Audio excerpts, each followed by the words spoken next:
Section 1. You will hear a man telephoning a sports club to ask about membership and facilities. First, you have some time to look at questions 1 to 4.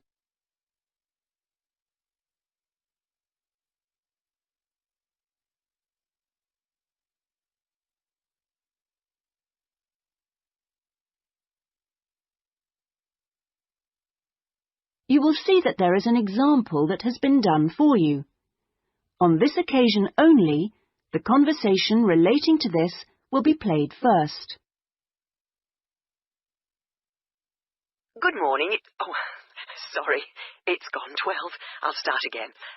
Good afternoon, Kingswell Sports Club. How can I help you? Oh, good afternoon. I was wondering if you could give me some information about membership and facilities. The name of the sports club is Kingswell, so Kingswell has been written in the space. Now we shall begin. You should answer the questions as you listen, because you will not hear the recording a second time. Listen carefully and answer questions 1 to 4. Good morning. Sorry, it's gone 12. I'll start again. Good afternoon, Kingswell Sports Club. How can I help you? Oh, good afternoon. I was wondering if you could give me some information about membership and facilities. Of course. What would you like to know? Do you have tennis courts, for example? No, I'm afraid we don't. We're primarily a golf club. What about football? I heard you had a team. No, I'm sorry. Perhaps you're thinking about Fresham Sports Centre. Oh, right. I know it. I played badminton there. Have you? They've got a lot of facilities we don't have, and vice versa. We do have a Keep Fit studio, which is very popular with members, and then as well as that, there's swimming, of course. That's good. I like to swim every day. We have a range of classes, too. Do you have judo classes? I'm keen to learn. Well, at the moment, we offer kickboxing. We're planning to add judo and stretch classes soon. We're currently running a range of yoga classes, too. What about relaxing after exercise? I assume you have a restaurant or something? At the moment, we've got a salad bar, which is very popular. We'll also have a fully licensed restaurant by the end of the year. Sounds good. Before you hear the rest of the conversation, you have some time to look at questions 5 to 10.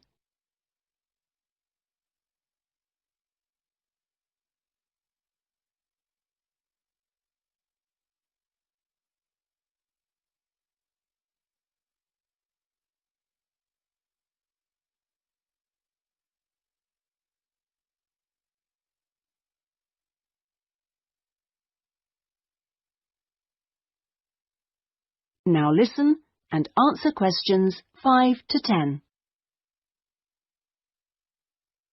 What kind of membership are you interested in? Not really sure. What are the options? Well, there are 3 different membership schemes. I see. What's the difference?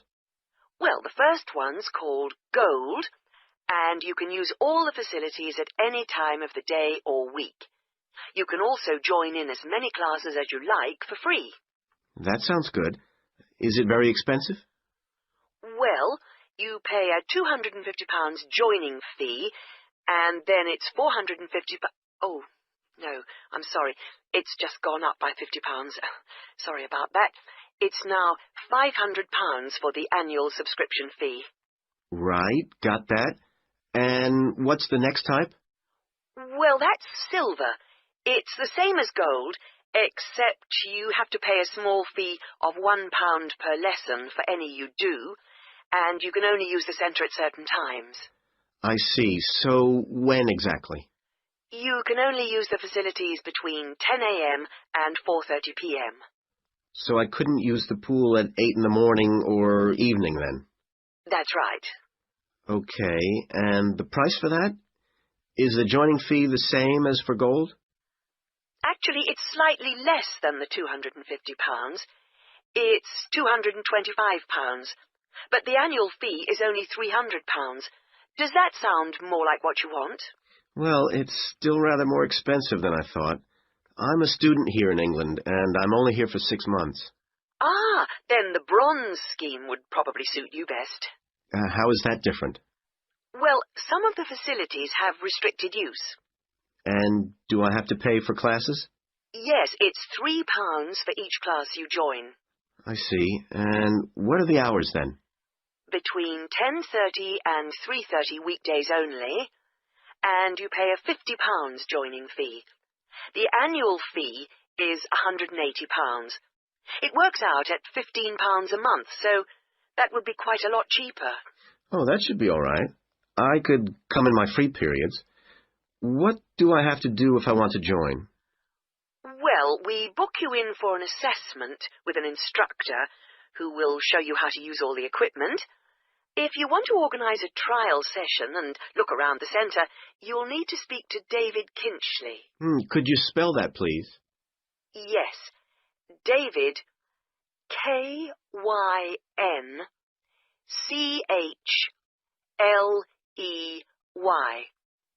I'll give you his direct line number. It's 0458 95311. Thanks. Thank you for calling Kingswell Sports Club. That is the end of section 1. You now have half a minute to check your answers.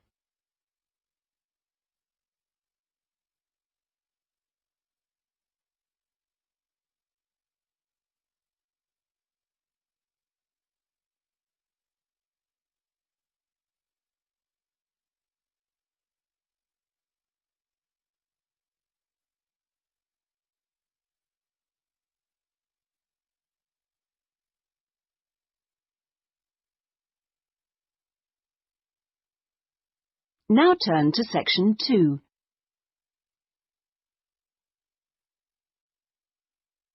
Section 2. You will hear a local radio broadcast about the Rivenden City Theatre. First, you have some time to look at questions 11 to 16.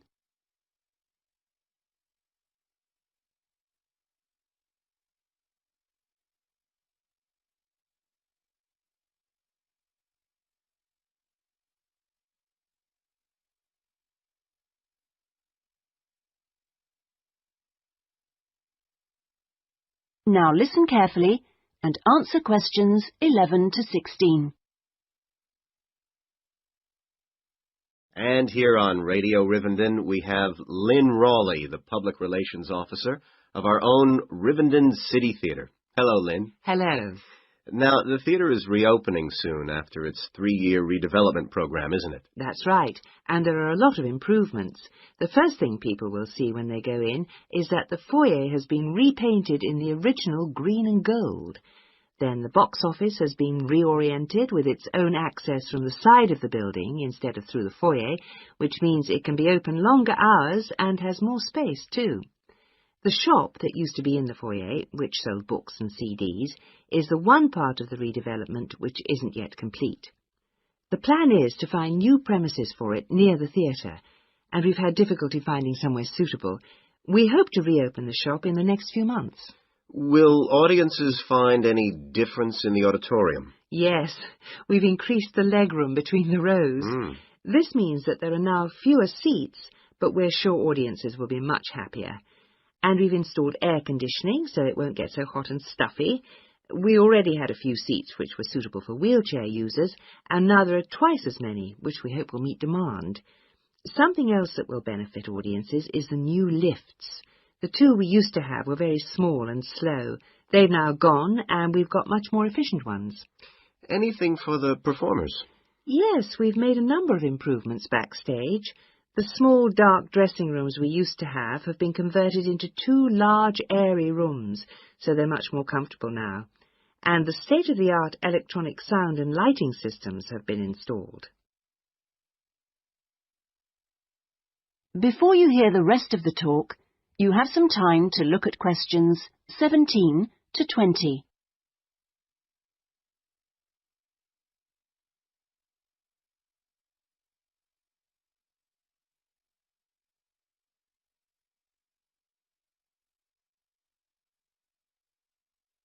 Now listen and answer questions 17 to 20. Okay, so what's the first play that audiences can see when the theatre reopens? We've got a very exciting production of Peter Shaffer's Royal Hunt of the Sun, which is currently touring the country. That starts on October the 13th and runs till the 19th. We're experimenting a bit with the time the curtain goes up. We used to start all our performances at 7:30, but that made it difficult for people to go home by public transport. So instead, we're beginning at 7, because at 9:45, when it finishes, there are still buses running. Tickets are already selling fast. The Friday and Saturday performances sold out almost immediately, and in fact now there are only tickets for Monday and Thursday. How much are they? We've introduced a simpler price structure. Ticket prices used to range from £6 to £30, but now they're all £18. They're available from the box office, in person, by phone, fax or post, or online. Okay, Lynn, now if you'd like to give the contact details for the theatre so that our listeners... That is the end of section 2. You now have half a minute to check your answers.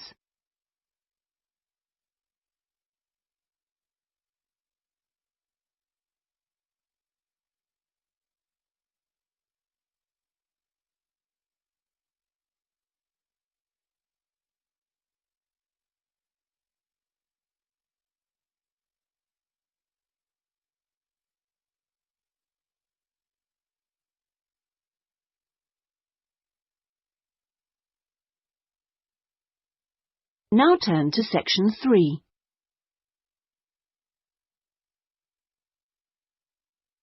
Section 3.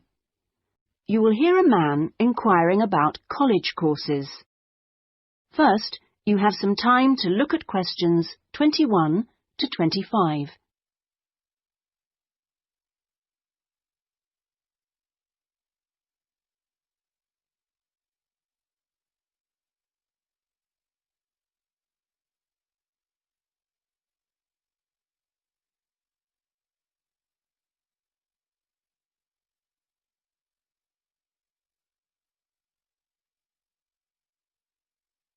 Now listen carefully and answer questions 21 to 25. Hi, can I help you? I was told to come here because I'd like to talk to someone about taking a management course. Right, I'm one of the tutors, so I should be able to help you. Oh, good. My name's Brian Ardley. I've decided to enrol on a part-time management course. A friend of mine took one last year and recommended it to me. Right. Is there anything I should do before the course, like reading or anything? We prefer to integrate reading with the course, so we don't give out a reading list in advance. But we like people to write a case study describing an organisation they know. I've already done that, as my friend told me you wanted one. But would it be possible to sit in on a teaching session to see what it's like? I haven't been a student for quite a while. Fine. Just let me know which date and I'll arrange it with the tutor. Now, could I ask you about the college facilities, please? Anything in particular? Well, the course is 1 day a week, all day, isn't it? So presumably it's possible to buy food. Yes, the refectory's open all day. Does it cater for special diets? I have some food allergies. Provided you warn the refectory in advance, it won't be a problem. Good. What about facilities for young children? I'd like to bring my daughter here while I'm studying. How old is she? 3. Then she's eligible to join the nursery, which is supervised by a qualified nursery nurse. The waiting list for a place is quite long, though, so you ought to apply now. OK. I don't know if our careers advice service would be of any interest to you. Yes, it might help me decide how to develop my career after the course. The centre has a lot of reference materials and staff qualified to give guidance on a one-to-one basis. I noticed a fitness centre next to the college. Is that for students? It's open to everyone, but students pay an annual fee that's much less than the general public pay. And presumably the college library stocks newspapers and journals as well as books. Yes, and there's also an audio-visual room for viewing and listening to videos, cassettes and so on. Is there also access to computers? Yes, your tutor will need to arrange with the technical support team for you to get a password, so ask him or her about it when you start the course. OK. Before you hear the rest of the conversation, you have some time to look at questions 26 to 30.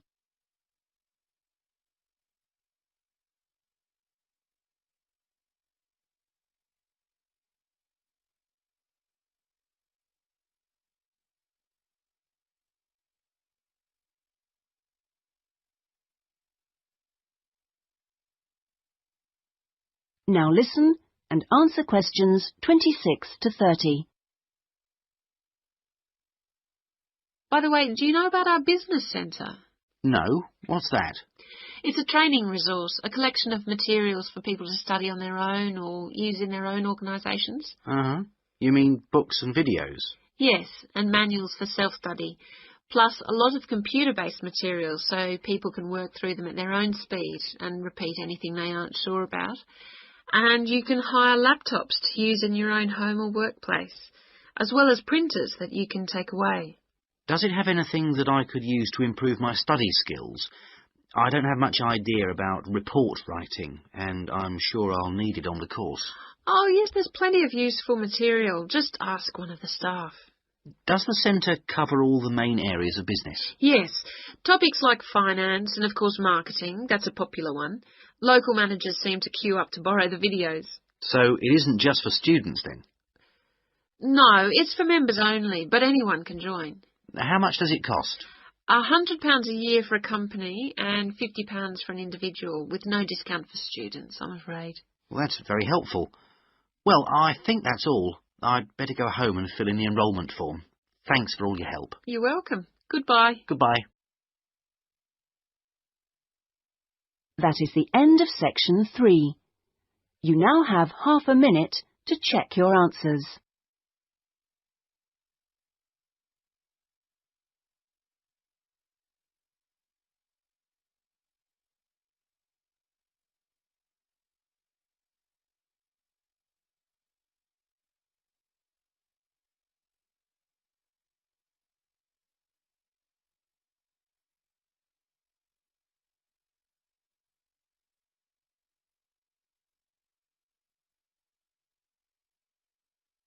Now turn to section 4.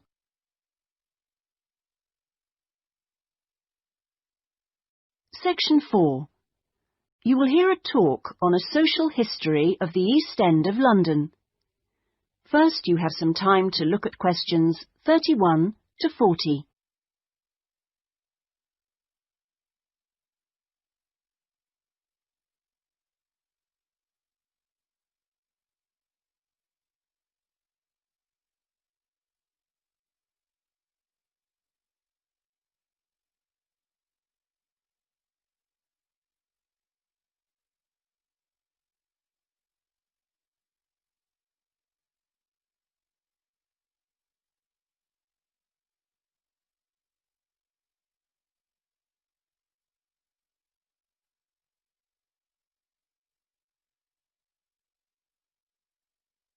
Now listen carefully and answer questions 31 to 40. In the last few weeks, we've been looking at various aspects of the social history of London, and this morning we're continuing with a look at life in the area called the East End. I'll start with a brief history of the district and then focus on life in the first half of the 20th century. Back in the 1st to the 4th centuries AD, when the Romans controlled England, London grew into a town of 45,000 people, and what's now the East End, the area by the River Thames and along the road heading north-east from London to the coast, consisted of farmland with crops and livestock, which helped to feed that population. The Romans left in 410, at the beginning of the 5th century, and from then onwards, the country suffered a series of invasions by tribes from present-day Germany and Denmark, the Angles, Saxons and Jutes, many of whom settled in the East End.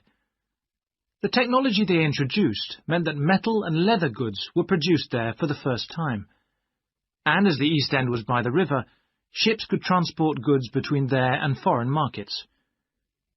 In the 11th century, in 1066 to be precise, the Normans conquered England, and during the next few centuries London became one of the most powerful and prosperous cities in Europe.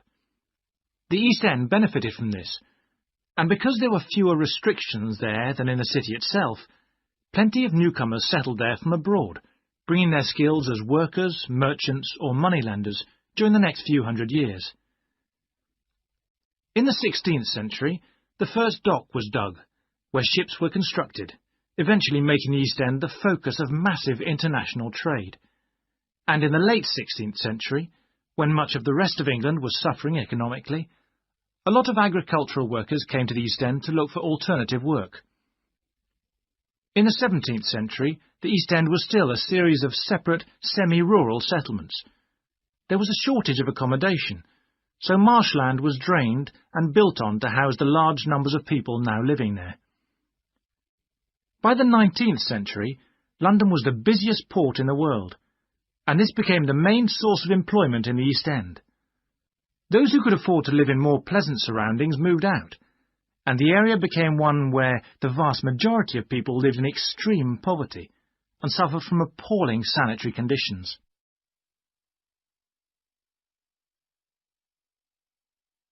That brief outline takes us to the beginning of the 20th century, and now we'll turn to housing. At the beginning of the century, living conditions for the majority of working people in East London were very basic indeed. Houses were crowded closely together and usually very badly built because there was no regulation. But the poor and needy were attracted by the possibility of work, and they had to be housed. It was the availability rather than the condition of the housing that was the major concern for tenants and landlords alike. Few houses had electricity at this time, so other sources of power were used, like coal for the fires which heated perhaps just one room. Of course, the smoke from these contributed a great deal to the air pollution for which London used to be famous. A tiny, damp, unhealthy house like this might well be occupied by 2 full families, possibly including several children, grandparents, aunts and uncles. Now, before I go on to health implications of this way of life, I'll say something about food and nutrition. That is the end of section 4. You now have half a minute to check your answers.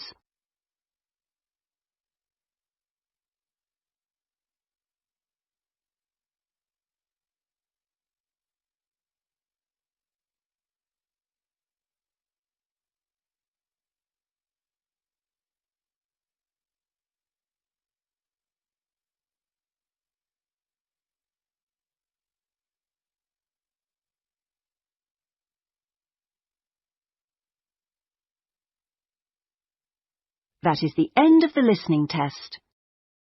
In the IELTS test, you would now have 10 minutes to transfer your answers to the listening answer sheet.